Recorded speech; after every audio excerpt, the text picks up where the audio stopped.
मैं 6 अध्याय में जाता हूं आपके लिए, गलातियों, ठीक है।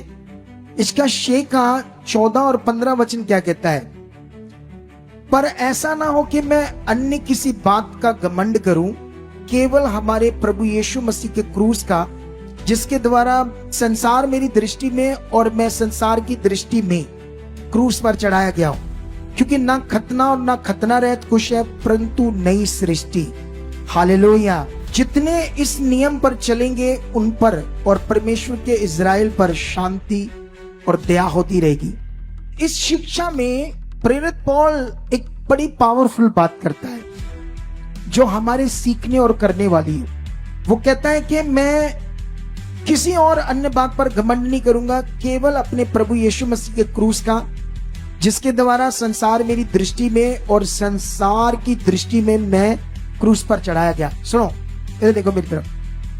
संसारिक चीजें, क्रूस के द्वारा जो जीवन आया है यीशु मसीह के द्वारा, तुम्हें उसी में बढ़ना है, उसी में अपनी समझ बुद्धि को और बढ़ाना है कि क्या उसने हमारे लिए। कितनों को बात समझ आ रही? इसीलिए कहता है संसार मेरी दृष्टि में मर गया। संसार में क्या खतना है, क्या रीति रिवाज है, कुछ मैं नहीं जानता।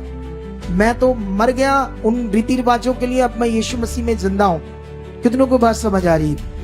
और अब कोई भी दूसरा पॉइंट नहीं है, एक ही पॉइंट है, वो है नई सृष्टि। पवित्र आत्मा के द्वारा तुम क्या हो? एक नई सृष्टि। इसी जीवन में जीने की अब तुम्हें क्या करनी पड़ेगी? प्रैक्टिस, जबरदस्त प्रैक्टिस।